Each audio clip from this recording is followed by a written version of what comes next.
And ladies and gentlemen, welcome to our January 26, 2023 Planning Board meeting. We are so happy to have you here tonight. Again, if you wish to speak, would like to speak, please make sure you complete one of the green forms and turn it into our secretary. Also, we'll have a 3-minute limit for those that would like to speak on certain item. I do thank you again for being here, and we do appreciate your support to our city. May we have a roll call, please? Certainly. Mr. Barhu, Present? Ms. Humphries, Present. Mr. McLean, Here. Mr. Newman, Present. Mr. Robinson, Present. Mr. Cervantes is absent, and Ms. Washington present. And we have, You do have a quorum. thank you. Everyone had a chance to look at the minutes and review and read the minutes. Are there any corrections? I'll move approval, Mr. Chairman, unless there's correction. Moved and properly second? I can't, Mr. I have a question. Oh, you have a question? Point Oh, of- question, okay. I was, We need to carry out the motion. I'll be glad to withdraw it, then let Okay. No questions. Mr. Robinson Okay. ask his question. yes, before you present the motion, I was not here for the last meeting, so I am unable to vote to approve the minutes. Is that That's okay. okay? Because I know that we're supposed to vote on every motion that comes before us. That's a point of Robert's rules, I guess. I can't vote on something that I never, The Sunshine Law requires you to vote, and it's okay if you don't have any objections to the minutes to vote. oh, okay then. Yeah. Thank you. Okay, thank you. Clear that up. May I have a motion? One more time, move approval, Mr. Chairman. Second. Okay, we motion properly second. All those in favor, let it be known by saying aye. Aye. Opposers have the same right. It carries. Thank you very much. No objection. May we, Ms. Washington, are you reading? May we hear item number 4, please? Item number 4, Discovery Place, Major Site Plan, DEV 2022-125, quasi-judicial hearing. May we hear from staff, please? Hannah Ward, Senior Planner. Hello. Hello. Good evening. All right, so this is a request by Nick Miller with Kimley Horn. It's on behalf of Henning Holdings LLC, and it's to approve a major site plan for an 198-unit age-restricted multifamily complex on 11.2 plus or minus acres of land located at 1101 Halifax Medical Center Drive. So the site is located approximately 300 feet west of the Clyde Morris Boulevard and Mayberry Avenue intersection, which is very close to the Halifax Health Facility. The site is currently vacant and undeveloped. It's predominantly cleared. The future land use is mixed use, and the zoning is planned development general. It's located within the HHMC Halifax Hospital Medical Center PD.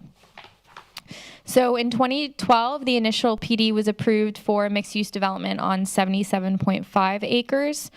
In 2014, they came forward with the first amendment to the PD, which added 16 additional acres for a total of 93.5 acres within the development. In 2017, they came back for the second amendment to modify the plat and to modify the utilities to serve the subdivision. And then in 2021, the initial Discovery Place site plan was approved by the Planning Board for an 198-unit age-restricted multifamily complex. They've come back now to modify the layout of the plan as well as the architecture.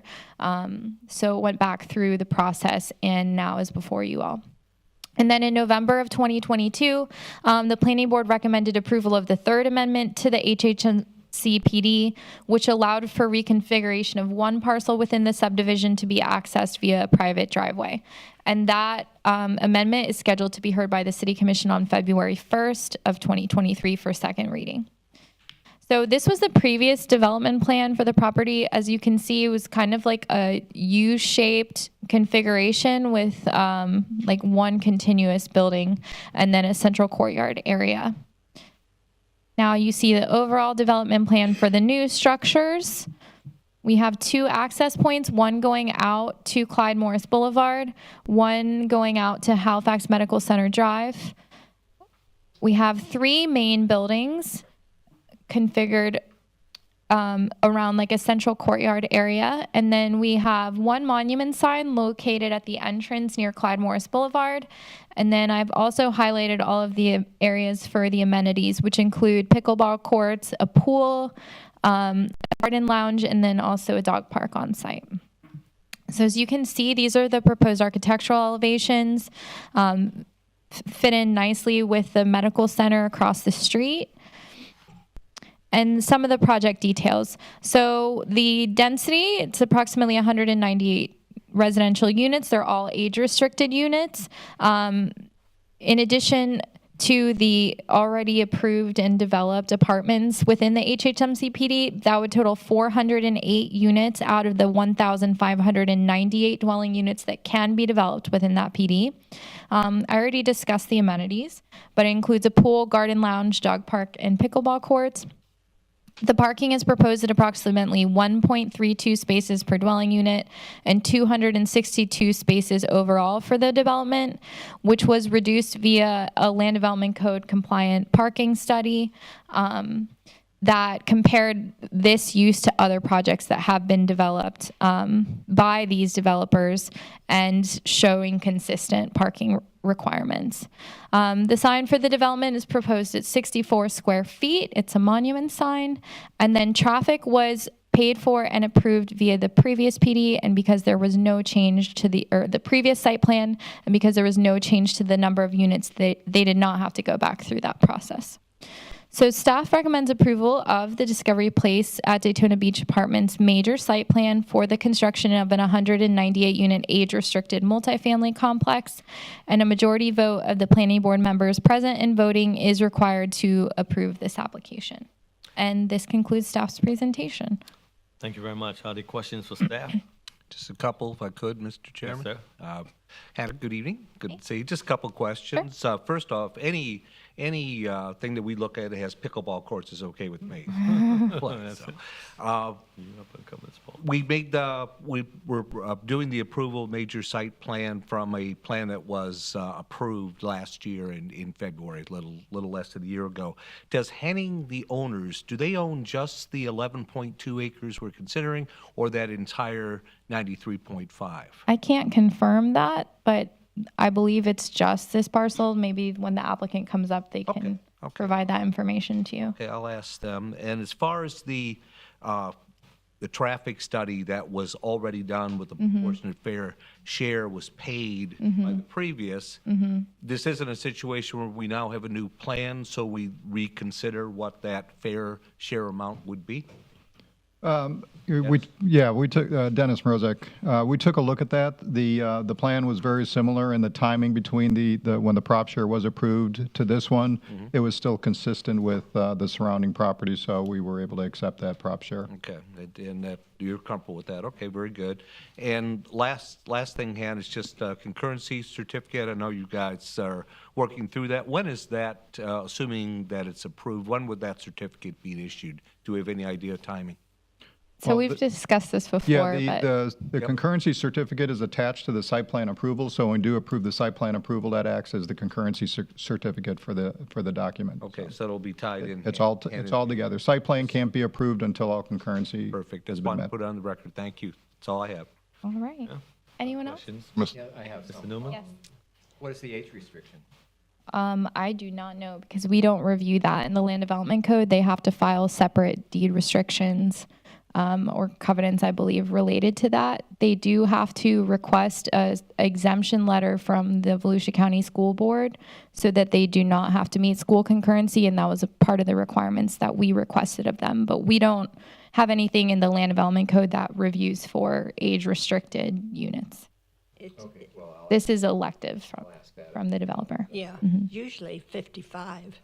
I don't know. I didn't ask. Thank goodness they don't restrict it on the other end. Any other questions for staff?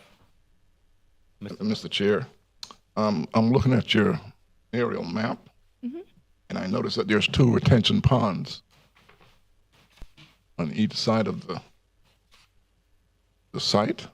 Okay.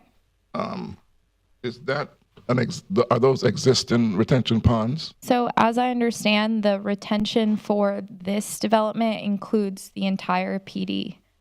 So at the time that these were platted, I believe that the stormwater was also developed for the entire subdivision. So given the last hurricanes that we have, does this site plan take into consideration, though this was previously done before these hurricanes came in, does this updated site plan takes into consideration the flooding issue?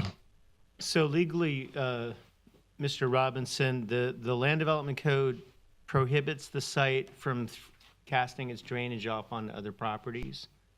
So they have to retain it on site, and they have to design that drainage to meet what's called a 100-year flood. Okay. And that's enforced not only by the city in site plan review, but by the St. Johns River Water Management District, and we can't waive the water management district requirements. So it doesn't affect these two retention ponds then? Well, I believe what Ms. Ward was saying is that the stormwater pond that you see on the map is a master stormwater pond for the Okay. entire development that was designed to accommodate the drainage at maximum build out for all of the properties. Okay, thank you. Any other questions? No, Okay. thank you very much. You're welcome. May we hear from the applicant, please?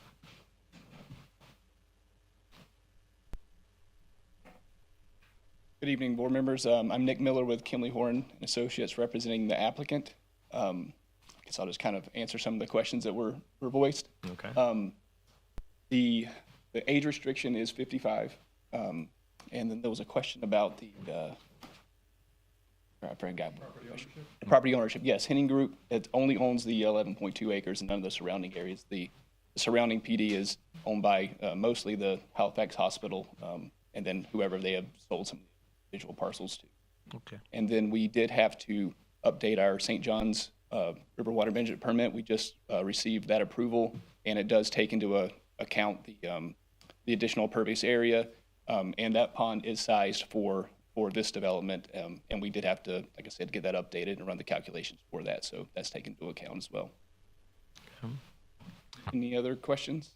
Yeah, the reason I asked about the age restriction is sometimes those are done so that you can receive grant money to build. Are you depending on any grants to build this? I would have to, no, we are not. Nope. Okay, because sometimes those hold up the development when they don't come, and No, I that's think why it's I just was more of wondering about that. a branding thing for Discovery. All Age right. restriction, yep. Thank you. Okay, Mr. McLean. Thank you, Mr. Chairman. One item that usually gets my attention when we look at these types of items is where the entities that are putting together projects, where are they headquartered? Where are they coming from? Are they local? And in this case, we have Henning Holdings out of Indiana. We have the landscaping folks from Texas. We have architect from Virginia, so on and so on.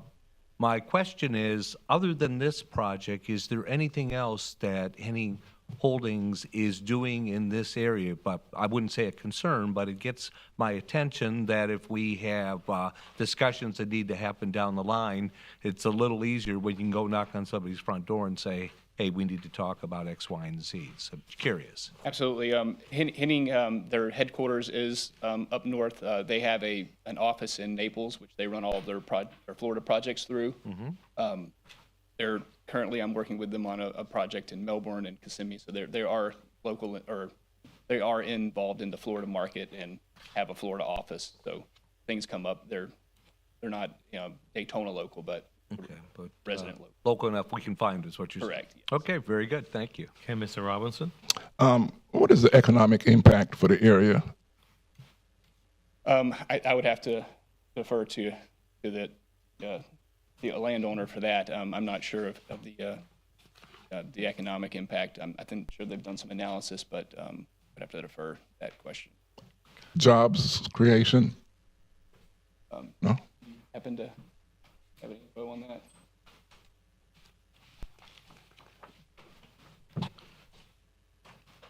And my name is Jason Tibbetts with Discovery Senior Living. I'm the Director of Development.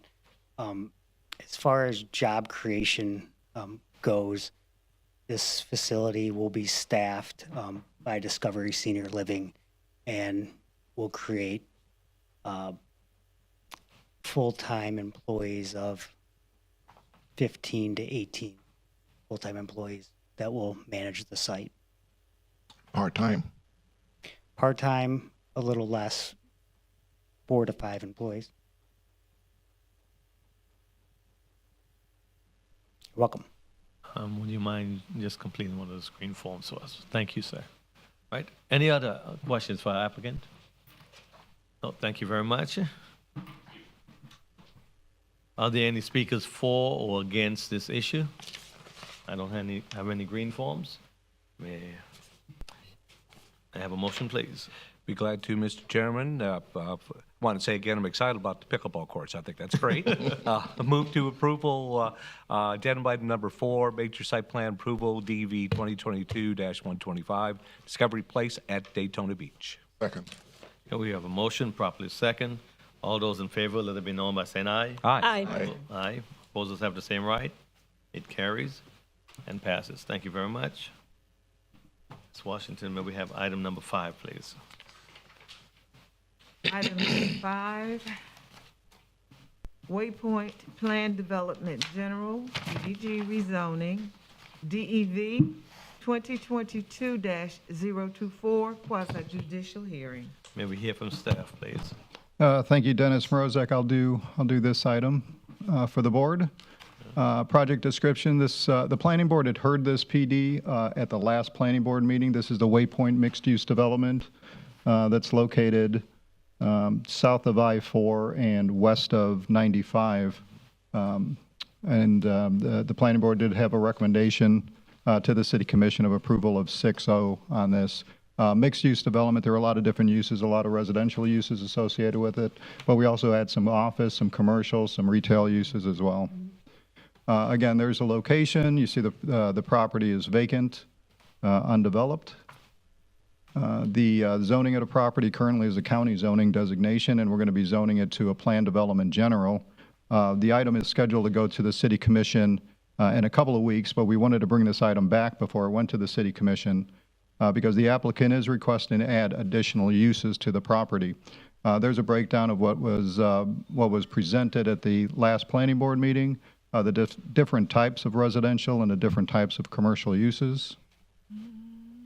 There's the plan that you may recognize from the last meeting. You'll see that the commercial is fronting Tomoka Farms Road and the residential back toward 95. Everything is connected pretty well, though, in that development. So the applicant, and Hannah's, I stole this from Hannah, so she's got all of her neat tricks on there. And you may recognize the tower, and that was going to be over on 95. So the applicant came to us after the planning board meeting, and they said, after thinking about it again, they felt that there were some opportunities for some additional uses that would work well within that mixed-use development. So we took a look at these, and we agreed with them, but we also told them we'll need to go back to the planning board before it goes back to the city commission. So the 4 uses that they are recommending to be added: the assisted living facility, the community residential home, continuing care retirement community, and a nursing home facility. So staff didn't have any objections to those uses. We thought they would fit appropriately into the mixed-use development. So staff does recommend approval to add the proposed uses to the Waypoint mixed-use development. The Waypoint PD rezoning is tentatively scheduled to be heard by the City Commission for first reading on February 15th, 2023, and for second reading March 1st, 2023. And again, those dates are tentative. We don't have them locked in yet with the City Commission. So, and that concludes staff's presentation then. Okay, questions for staff? Just a quick one, Janice. The letter from the Storch Law Firm mentions an unintentional omission, and it sounds like that's what this is. It's just something that they said, gosh, this makes sense to add, and it just didn't happen the first time around. That was it. They looked and they were like, well, we should have had this in there, and and here comes Mr. Storch right now. Should have had them in there and just missed. And he called right after and said, how do we correct this? And so we discussed how to make the correction. Okay, I'm comfortable with that. Thank you. Okay, any other questions? Mr. Robinson? Mr. Chair, Mr. Dennis. I don't see anything about the environmental impact in this large development in this area. That's Yeah, this is the rezoning phase of this. When we start looking at the environmental impact, those are things that we'll be taking a look at the platting stage when we actually start doing the engineering, or the applicant starts doing the engineering on a property. Perhaps Mr. Storch has some additional information on that requirement. okay. Thank you. Okay, all right. Hi, my name is Glenn Storch. And first of all, I'm so sorry. For some reason, I thought it was 6:30. So Your timing is perfect. Go say. Then you're life is good. All right. So to answer your question, yes, the environmental impact actually is minimal in this case. This board has already reviewed some of this already, and the last thing we looked at showed that we're maintaining almost all the wetlands intact on the site and preserving it.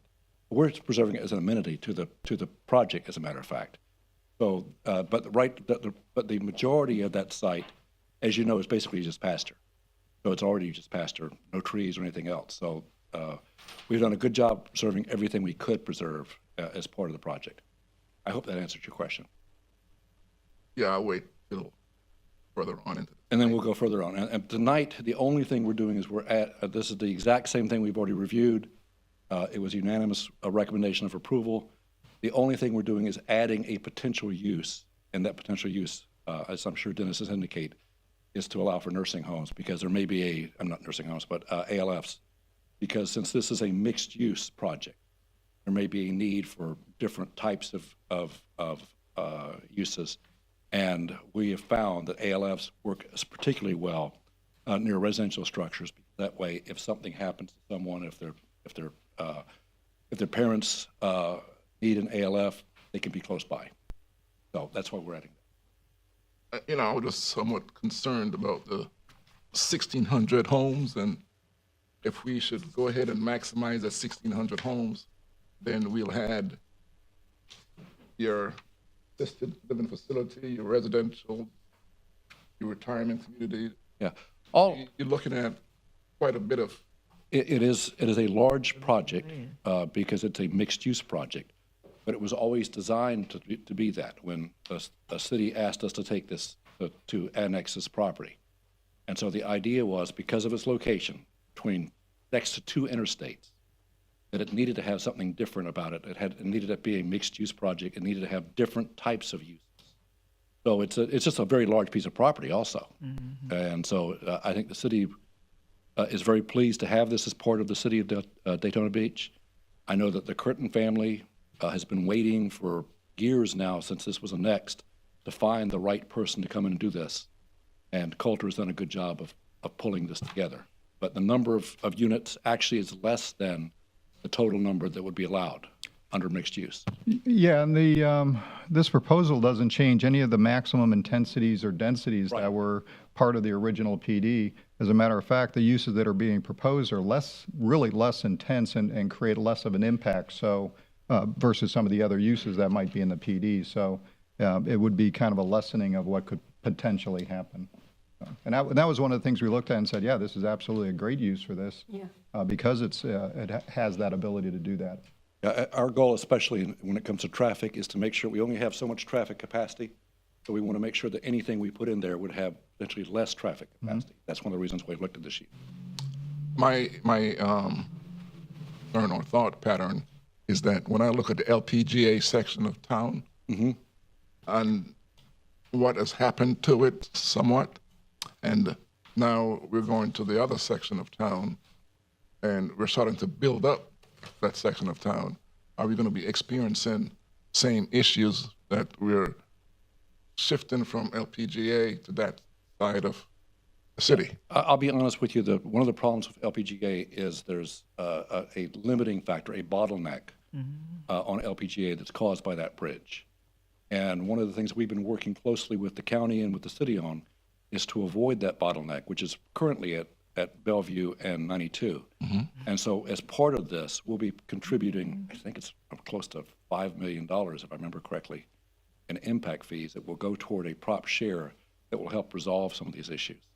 And so we're trying to get ahead of those issues before this happens. So we don't have the same issues that LPGA does. Okay, thank you. Welcome. Okay, Dennis, quick question I was asking. I know this is a piece of property that's Volusia County, and now is the city is going to be annexed into the city? Well, this is already been annexed into the city, and as a matter of fact, the land use has already been changed. The only thing that hasn't been changed over from the county designation is the zoning, and that's what we're doing as part of the PD rezoning. Yeah, we have a mixed-use designation on this from the city.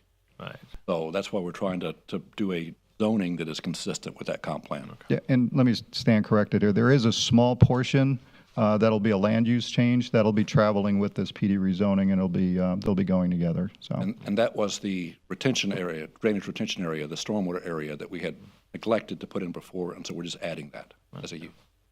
All right, and then to follow up with Mr. Robinson's question, as far as the roads and in that whole area, again, like you said, we've seen what happened at the LPGA and with the wildlife and some of the other stuff that's going on out there. And I know we're waiting to get all the different parts of money so we can widen the road. Is there somewhere where the road can be widened and then the money comes back as the builders or? This is a very interesting issue that we've been working for 9 months on this issue, just on the road issue alone with the county. Mm-hmm. One of the problems right now is the county comprehensive plan does not allow for the widening of the road. It specifically, It's crazy. I know it, it's just crazy. Yeah. It specifically prohibits it. So what we're looking at as a issue is to solve the problem of the intersection. In fact, it's interesting because there is sufficient capacity on the road itself. The problem again is that bottleneck at Bellevue, 92, and 415. Yeah. And so what we're doing now is working with the county to resolve that bottleneck, and I know the city is working as well. And you'll see other projects going out in this area. This is going to be a major new area for Daytona, and those other projects will also contribute. Okay, thank you. Other questions? Nope. Again, for Mr. Robinson. The flooding issue. Yes. When you take this property out of play, water used to go there, right? That's correct. So now that you're going to take it out of the way for the water to go, what's your thought on I think that? that's a very good point, but what we've done here, you don't have a picture of the development plan on this, do you? Yeah. Okay, so that's a very important point. Legally, we are not able to supply, to take any additional flooding off of the site and add it to an additional site. Right. But factually, what we have done in this case is we have created massive stormwater systems on this site. You can't see it from this plan, but I'll bet you a third of the site, a quarter of the site Substantial. is lakes, stormwater lakes, for the whole purpose of doing just what you're talking about. Okay, thank you. We've tried to think of these things in advance. Well, we all saw what happened in the last 2 hurricanes. Absolutely. And we have an investment in our community and for the future of it. And when we take away something where the water used to go, well, we see what happened in Port Orange and any other cities. Now we've got to. Orange, Daytona. And Daytona. And New Smyrna. Yes. So now we've got to account for, the life that we live. And we'd like to not just, we all don't want our lakefront property. We have found, and we've done a lot of research on this as well, a lot of the problems that flooding occurred with neighborhoods that were built early in the 50s, 60s, some in the 40s, of course, and they did not have stormwater systems. They didn't have stormwater plans. They didn't have any mechanism or any place for stormwater to go. Most of the newer developments that have stormwater systems fared well, but the really new ones, the ones that are under current standards, especially such as there was a big development in Fort Myers, Babcock Ranch.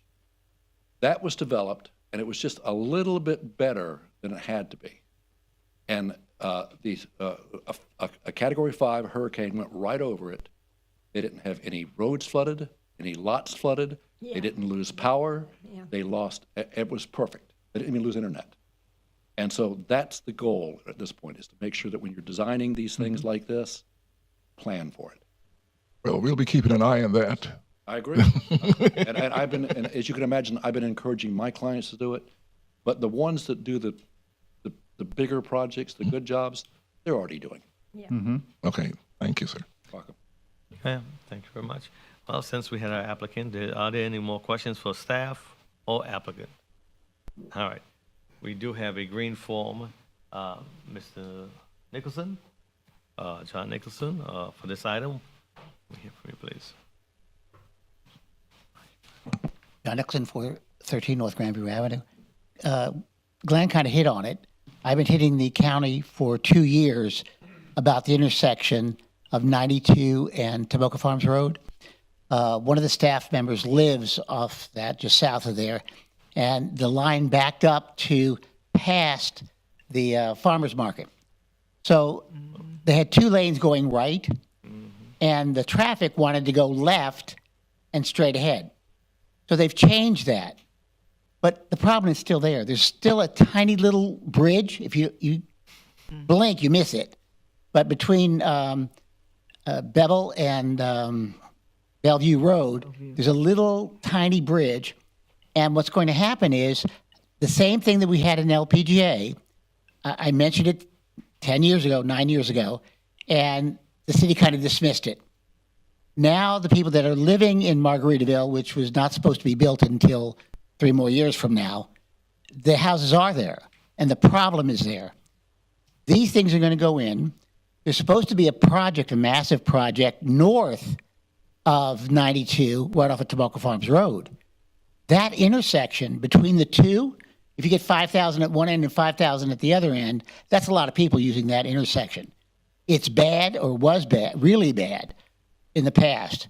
It's a little bit better, but when these 2 things hit, it's going to be holy heck, all right? Worse than LPGA.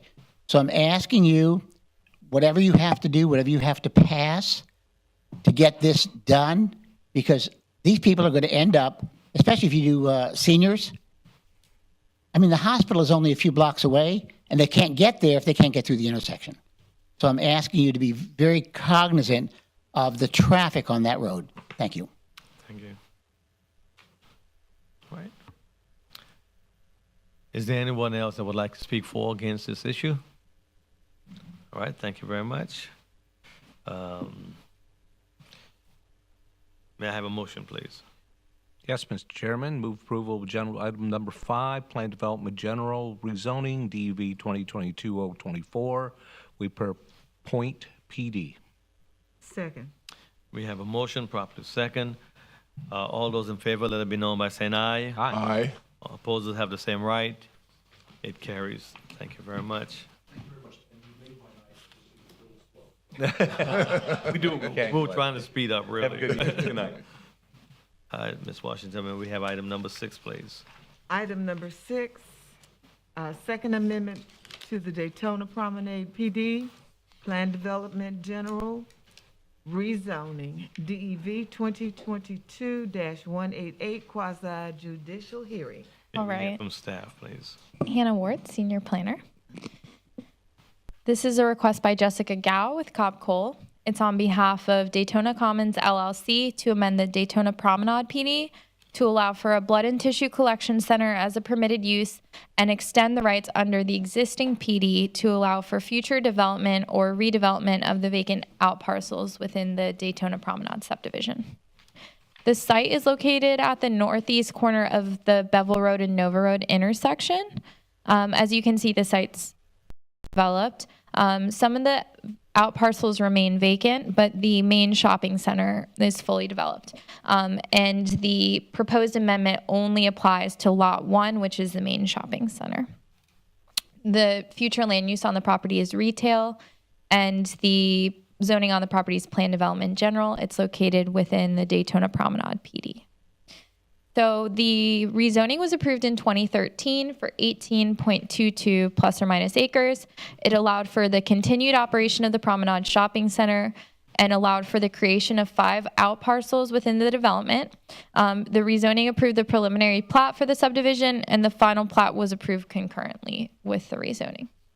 In 2016, the First Amendment to the PD was approved, and it allowed for the construction of a twisty treat on Lot 5 of the subdivision, and that lot is actually vacant presently. So now they're coming forward to amend the PD to add the blood and tissue collection center use to Lot 1 of the subdivision, and they're requesting a modification to reduce the minimum required separation for the use from a residential zoning district from 200 feet to 20 feet. So if I go back here, as you can see, there's a residential subdivision behind the shopping center, but there's no connection between the subdivision and the shopping center. There's just the proximity of the existing development. So provided the Land Development Code modification is accepted, staff recommends approval of the Second Amendment to the Daytona Promenade PD, allowing for a blood and tissue collection center use and extending the rights under the existing PD for future development or redevelopment of the vacant out parcels. A majority vote of the planning board members present and voting is required to recommend approval to the City Commission, and the item is tentatively scheduled to be heard by the Commission for first reading on March 1st and for second reading on March 15th, 2023, and this concludes staff's presentation.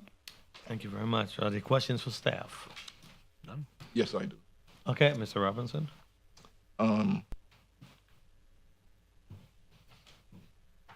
If the Fairway subdivision is 20 feet from this request, what makes it, if they cannot comply with this requirement, why are we recommending that it be approved?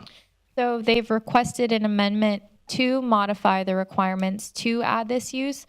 As I understand, the center is partially occupied right now, and so they're trying to increase the occupancies within the center by allowing for some other uses that might otherwise not be permitted there. Yeah, and Hannah, if you can correct me if I'm wrong, but the 20 feet where it's the closest is really the back of the buildings where you have the, the gym. There's like a Sears retail secondhand. Right. The actual unit where there might be this actual use is nowhere near that 20 feet, and it's probably more in compliance with the 200 feet. That's just because the building itself at that one corner comes to be within 20 feet, and that's why we have that separation. And as I understand the way the requirement works, it's from parcel line to parcel line. So, they back up right to the subdivision, although there's no connection to the subdivision and existing landscaping in place to buffer the shopping center from the subdivision.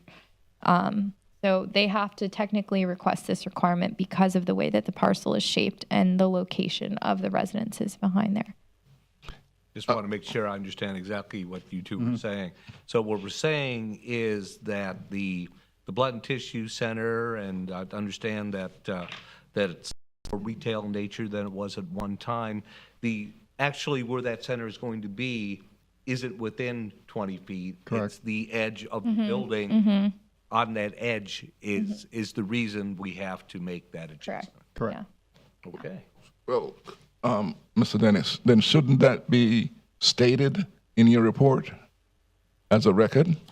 Well, it can be, and I'll tell you what, we will make that statement as it goes forward to the City Commission. And if we can get a location of where this is, we'll measure exactly how far it is from the location. I don't know if they have the exact location where the tenant may be going in that building, but we can put it in there. The request is to the 20 feet, that covers them, but we can put what the modification is going to be going into the report to the City Commission. Yeah.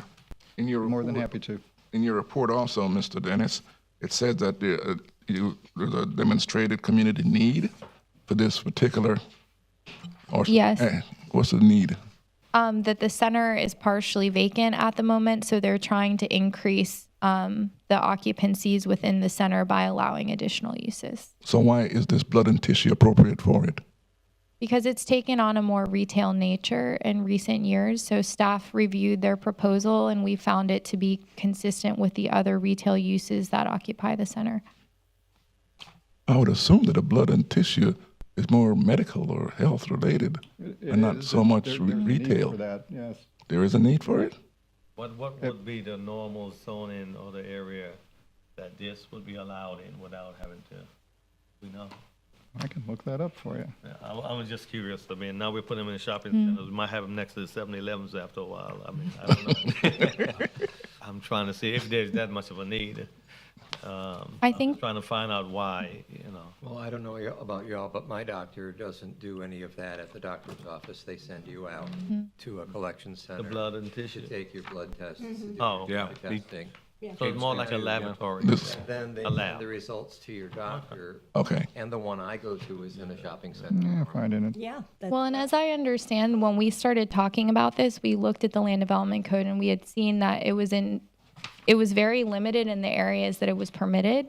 But, you know, the applicant brought the request forward and said, you know, this really isn't a use that is out of character with this development. So we did go through lengthy discussions about would we view this as appropriate or not.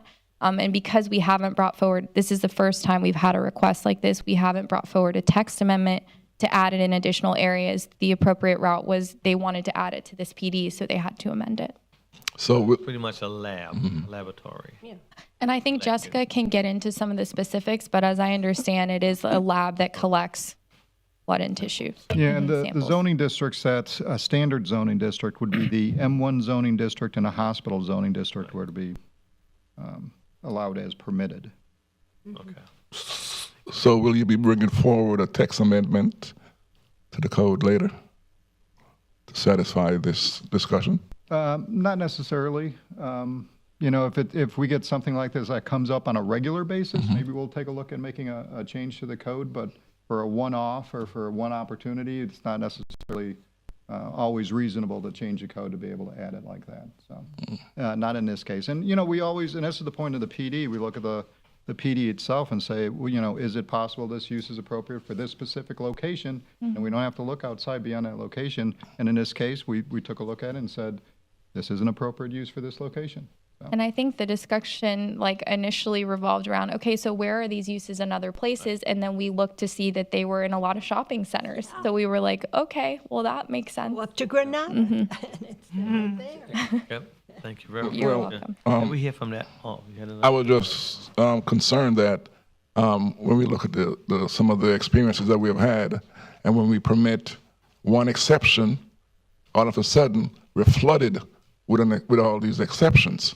So, you know, I think a couple meetings ago we talked about having a discussions or a group to look at some of the codes that we've had a lot of waivers. yeah, I can address that. We're constantly looking at the code. I've got probably a dozen code amendments that we're looking at right now as Okay. far as processing.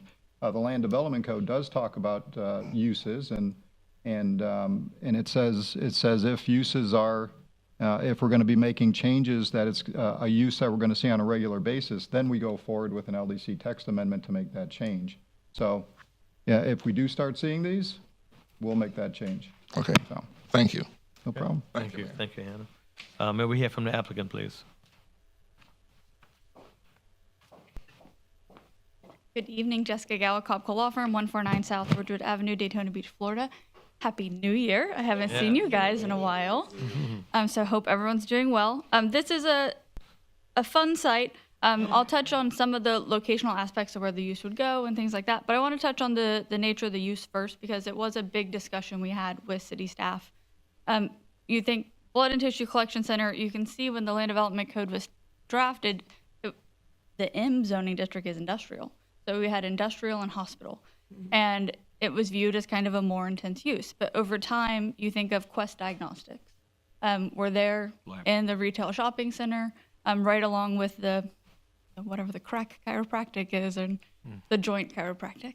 And those other medical uses that are transitioning into more of a retail footprint, which I see as a positive because we all know that in centers like this across our city and the state and the nation, people are buying more online. And so we're seeing these spaces transition more into other uses that lend themselves to a retail environment, but provide for the activation of those spaces that keep it from getting degraded over time.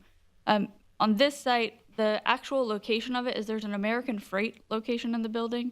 It's looking at a potential cutoff of some of their space. They have more space than they need, maybe because of that transition to online sales.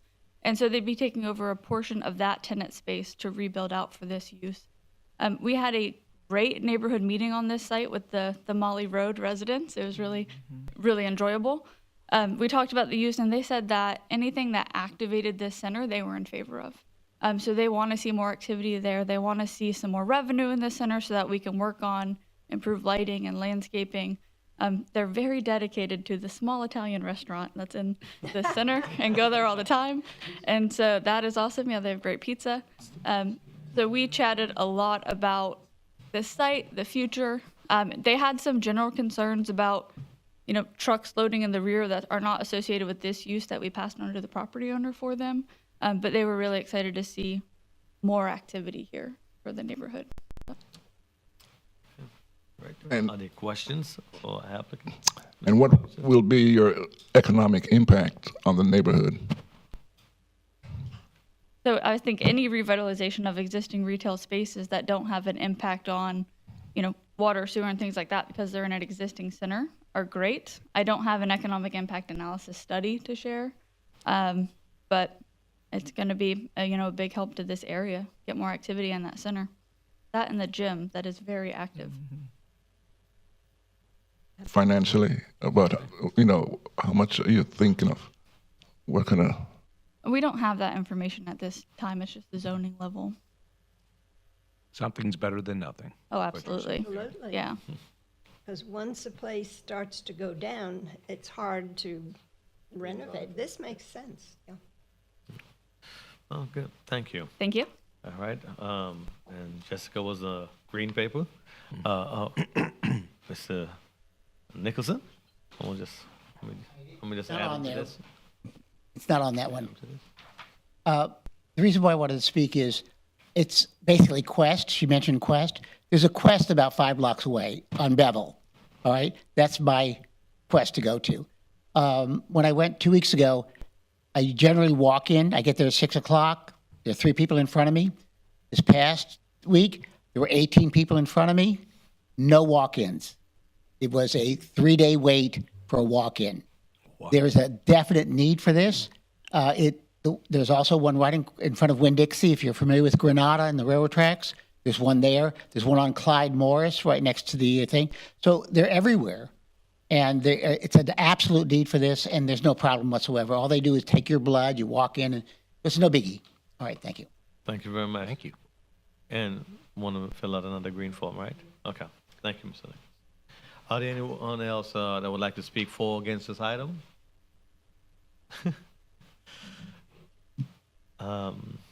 Okay.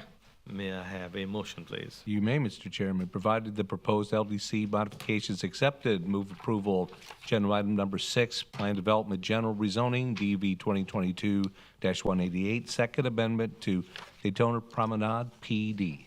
Second. Okay, we have a motion properly second. All those in favor, let it be known by saying aye. Aye. Opposers have the same right. It carries. Thank you very much. Ms. Washington, where we have item number 7, please. Certainly. Item number 7, first amended and restated P&S paving, Plan Development General, PDG, rezoning, DEV 2022-163, quasi judicial hearing. And we hear from staff, please. Right. Anna, your turn. My last one. Hannah Ward, Senior Planner with the city. So this is a request by Rob Merrill and Jessica Gao with Cobb Cole on behalf of PNS Paving and PNS Paving Concrete Division. It's to amend the PNS Paving PD to add and rezone 6.16 acres of property located at 3702 Olson Drive from Plan Development General to Plan Development General to allow for the development of a cement concrete batching plant to support PNS Paving's existing operations. So as you can see here, the site is located on the north and south sides of Olson Drive. And in particular, the site that's going to be added to the PD is on the north side of Olson Drive at 3702. Currently, it's developed with the Progressive Contractors Incorporated business. The south side's developed with PNS Paving's present operations. The future land use on the property is general industrial. And the zoning will be going from the Progressive Contractors PD to the PNS Paving PD. And then obviously the remainder of the property is already within that PD. So in 1997, the City Commission approved the Progressive Contractors Plan Commercial Development, which was for 3702 Olson Drive, and it allowed for an office, shop, and maintenance area, covered bay, and related uses associated with their operations, which include water and sewer line construction. In 2015, the PNS Paving PD was approved for 3701 Olson Drive, and it allowed for the continued operation of the asphalt processing plant associated with PNS Paving's operations. Now they've come forward to add 16 acres of property to the PD, which will total 36.05 acres, and it'll allow for redevelopment of the site for a cement concrete batching plant. No change is presently proposed to the south side of the property at this time. So as you can see here, the overall development plan, the north side will be redeveloped into the proposed batch plant. The south side is already developed with the PNS Paving batch plant. And then there's also some offices as shown on the plan. As you can see here, this is how they're proposing to redevelop the site to accommodate the concrete cement batching plant facility. There's going to be a 5-foot perimeter landscaping strip around the site, and then one access point. They're proposing to retain much of the existing vegetation out there. There's some mature trees already along that perimeter, and there's also a berm in place. And I'll get into some of the other details about the project. So with regard to parking, for a cement concrete batching plant, they'd be required to have 1.5 spaces per 1,000 square feet, plus 3.5 spaces per 1,000 square feet of the office and retail area. They've requested to reduce that down to 1 space per 260 square feet of building area. I imagine that meets their demands and that they do not have a high demand for traffic into this facility. With regard to landscaping, they've requested a way of tree preservation, perimeter buffers, and interior VUA landscaping, which is the vehicular use area landscaping. This is a very heavy industrial use. Likely anything interior to the site would get pretty damaged. But they are proposing to retain a 5-foot perimeter landscaping strip with plantings at approximately 1 shade tree per 40 linear feet, which either corresponds to what's existing on site or they will be planting to make up that difference if there's any deficiencies. So there's presently a 6-foot high perimeter chain link fence in place around the perimeter of the property. They're requesting to retain that fence at the height that is currently there. The Land Development Code would really only permit 4 feet between the front lot line and the front of the structure, or 6 feet for a masonry wall. They're just requesting to keep the fence that's already in place there. But I wanted to identify that as a modification because it technically differs from the Land Development Code. So provided these modifications are accepted, staff recommends approval to add and rezone 6.16 plus or minus acres of property at 3702 Olson Drive from Plan Development General to Plan Development General to allow for the expansion of PNS Paving's operations to include an additional cement concrete batching plant. A majority vote of the planning board members present and voting is required to recommend approval to the commission, and the item is tentatively scheduled to be heard on March 1st, 2023 and March 15th, 2023 by the City Commission. And that concludes staff's presentation. Questions for staff? Just a slight Ms. Humphrey? education for me. They're not digging up the concrete, what they make cement out of. So what is batching? Is that when they load the trucks? I think it's like they're making it. I'm not entirely sure. That's as far as I am and understand it. So perhaps they can tell us. So if you look at the PD plan, it kind of shows you what the different uses are, and it looks like they have different aggregate materials that they have to store, and then there is an area that's utilized for processing. It seems like of those They're materials. not actually taking it out of the ground. Not that I'm aware of. No. Okay, Ms. McGlynn? Just one quick question, Hannah. Normally, when we talk about parking, we usually, you guys lay this out, and you guys always do an excellent job, is you have a little bit of a before and after. Yours here's what we're talking about with Parkkeep right now, and if we agree to these waivers, here's how it'll end up. I'm having a heck of a time trying to figure that out with what you guys wrote here. Is there a way to determine, at the end of the day, is this going to be less or more parking, and what's the significance of the difference? So so there is existing parking in place. That's really what they're proposing to keep. I think they have to add a couple ADA spaces from what I've seen on the plan. And the parking ratio that they've proposed is consistent what's existing out there that they've stated will meet their demands. Okay, and The PD plan does not show that clearly, but they have submitted a site plan already that we're taking a look at. And I believe there's 13 parking spaces that are existing that they're proposing to retain on site. looking at saying that no change to propose to the south side of Olson Avenue. Correct. At this time. Correct, yes. Lord knows what could happen tomorrow. And also one last thing, in attachment A, again, talking parking here, it has on notes number 9, it talks about 1 parking space to be provided per 9,000 square feet of yard. So What does that mean? that should have been modified on the plan. They originally had that, and my question had been to the applicant that, how do we calculate that? So, so they came forward with the revised count, which was the 1 parking space for Okay, so 260 essentially, square feet. we should- So that should be We should have- revised. No, it's not 9, that should be Yes, gone. correct. Gotcha, thank you. You're welcome. Okay, Mr. Robinson.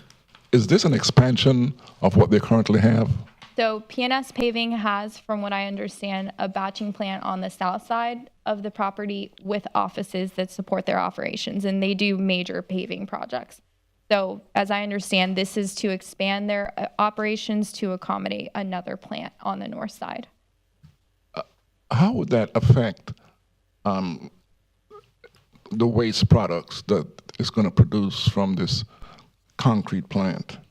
So I am not aware of what the waste product demands are, but Jessica Gao, the applicant, may be able to enlighten you on that.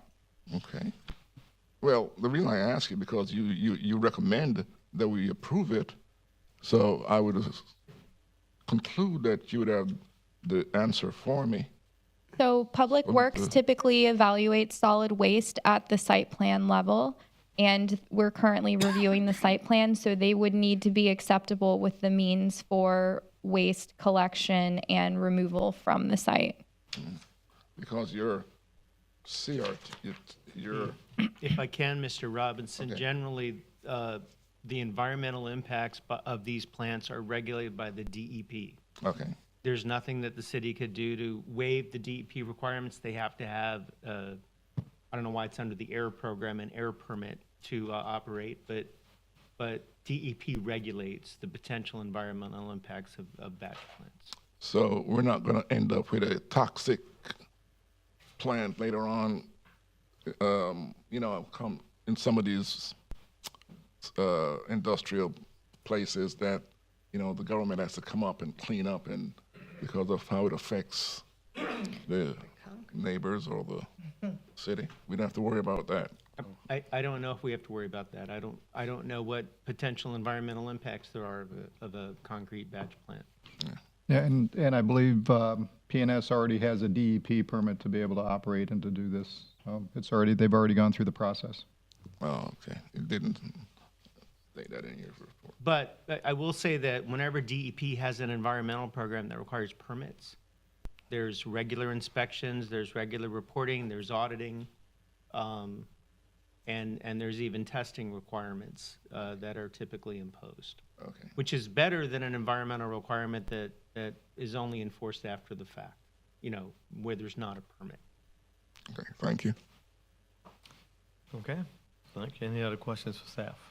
Nope, may we hear from the applicant, please? Thank you.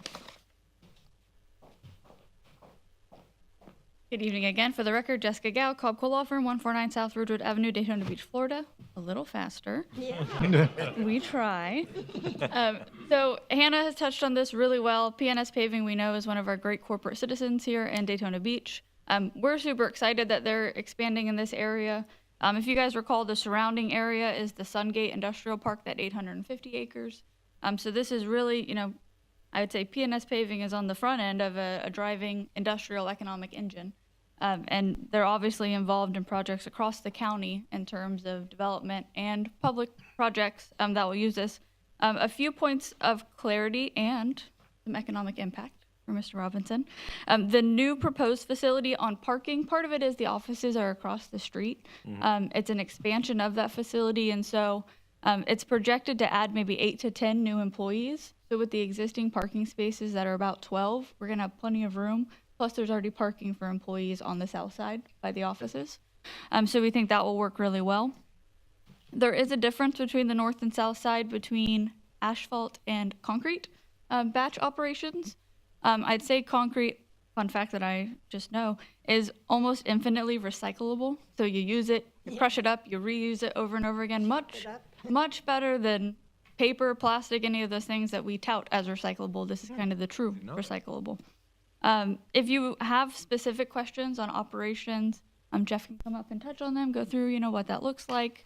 But this is really just an expansion of what's out there now, taking an industrial site that they were able to purchase, keeping this all in close proximity to each other, and making sure that we have enough concrete here in our city. So. Okay, Mr. McLean. Thank you. One quick question, Jessica, is the talk about the fencing and the 6 feet around. I see the logic of that. Makes sense. Why mess that up? My question is the condition of said fence. I didn't go out there. It could be the most beautiful 6-foot fence known to man. But assuming that there may be some repair opportunities, considering we've been dealing with this development for close to 25 years, will the applicant be inclined to be able to, if indeed we go this way, to make whatever repairs to be sure the fencing is as it should be? Oh, absolutely. And just because we preserve the right to the fence height in this agreement, it doesn't preclude the city from using code enforcement to say your property is not being maintained, the fence has a hole in it, or needs to be repaired. That process would still be in place for general upkeep of the commercial property.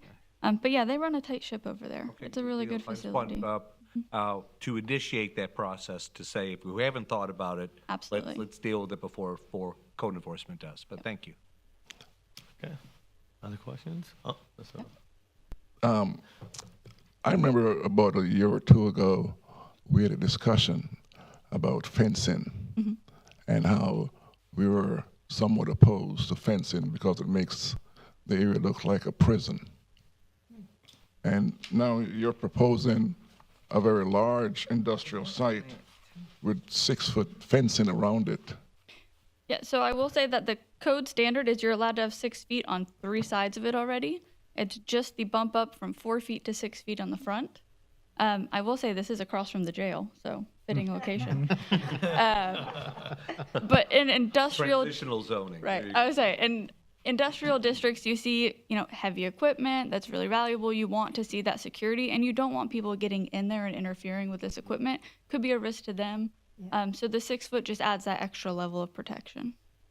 So it does have fencing already. Yes, it's existing. Okay. Yes, it does. Thank you. Okay. Any more? Okay, thank you very much. Thank you. All right. Again, Jessica pre-filled out her green form. I don't have any others. Is there anyone else that would like to speak for or against this item? No? All right. May I have a motion, please? All righty. Mr. Provided Chair, the I proposed approve. LDC modifications are accepted.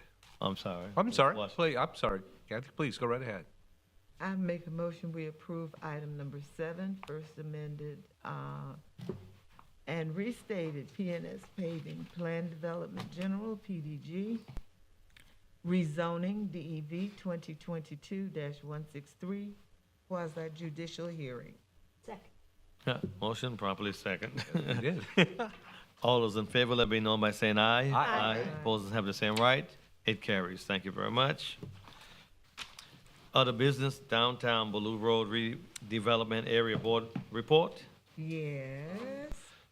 Downtown Baloo Road met on January 10th at 6 p.m. here in Commission Chambers. A normal agenda, call to order, roll call, invocation. We're missing quite a few people, but Pledge of Allegiance, approval of the minutes from November 8th, We had staff reports. I'm which I- sorry, that's Midtown. You're doing Midtown, correct? Yeah. Okay. I wanted the downtown Blue Road. You want first. downtown. But, no, so we're just there. I was gonna let you do it. I was intrigued by the whole thing, I must say, yeah. You were on it earlier. A so downtown if we could Blue just Road Follow map. our agenda and Mr. Newman, and then we'll get you back up, okay? We Downtown. discussed their facade grants program.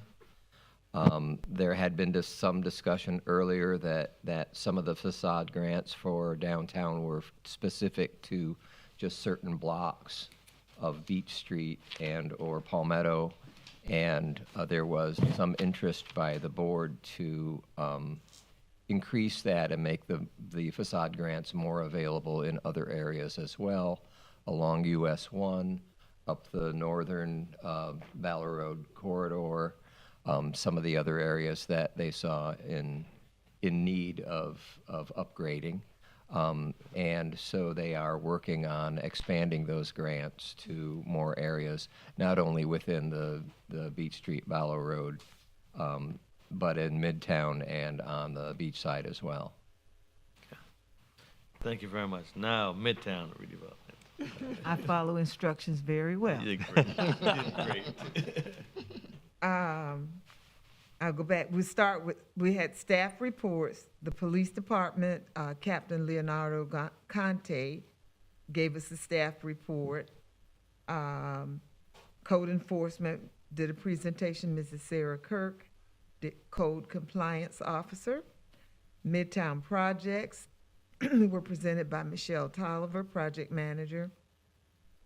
We had presentations from businessmen in the area. A spotlight on Midtown, Mr. Curtis Vereen, who's the owner of Vereen Catering at 240 South MLK. And then Mr. Rufus Johnson, Geico Insurance owner, 921 International Speedway Boulevard, did a presentation. Meeting was approximately an hour long. Got a lot done. Good. Thank you very much. Beachside redevelopment and reward report. He's not here. Oh, Oh, may I? Yes. I'm not gonna make a report, yes, you. but Mr. Servance, what I will say is, those of you that know the power of prayer, I ask that you pray for Mr. Servance. Mr. Servance, let me see how to put it, has been hospitalized Oh, since December 25th. wow. I went out to see him yesterday. He said, they didn't put me off the board yet, did they? I said, no, they wouldn't do it. No.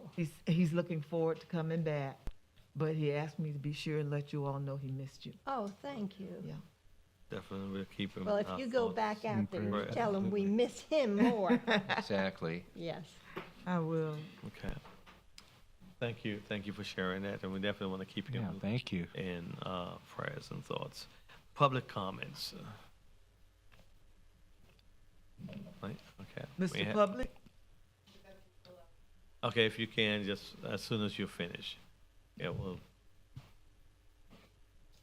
Jenny Nazak, 501 Harvey. I don't know what role the planning department has in regard to landscape maintenance, but a really big part of stormwater absorption and effective stormwater control in our city is really going to have to do with how we maintain our landscaping as much as it is with what we plant. And a lot of, especially on the beach side where I live, there's a lot of excessive pruning and excessive mowing, and it's reducing the surface area of vegetation that is available to absorb the stormwater. And you might think, well, beachside's beachside and mainland's mainland, but we're a giant sponge, and the barrier island is it functions to protect the mainland. So one of my friends who grew up here in the 50s just sent me a photo that she had taken of a house, and she colorized it, but it really shows the dramatic beauty of the natural beach vegetation, the saw palmetto, the scrub palmettos. And I'm sure Helen has many, many memories. I'm sure a lot of you have some memories. And so I'll email it, but it really shows how much surface area of vegetation is available there to absorb the stormwater, and it grows for free. There's certain types of vegetation that just want to grow, and they grow for free on the beach side, but instead we take a lot of trouble to plant like basically invasive species, like alien types of trees and grasses that require pesticides and things that don't belong near the water. So I would love to hear what kind of planning that we can do that would be like Back to the Future, making beachside beachy again. I'll be dropping in on the museum to see if you guys have any historic photos too, Jamie. I'm sure we do. Yeah, so. And you're right, I grew up here too. And our beach used to have something that was called ice plant. It was like thumbs, and if you broke it open, it was just full of a jelly-like whatever. And it would spread all over the sand dunes, which held back damage. Yeah. And the other was some kind of yellow blooming flower that would spread, and it would bloom all the time. And I remember the city coming and taking it away, and I thought, oh, it looks so pretty. Why did they take that away? It's really pretty, but in our culture, in modern culture, we disrespect the natural native plants. We just think that they're less.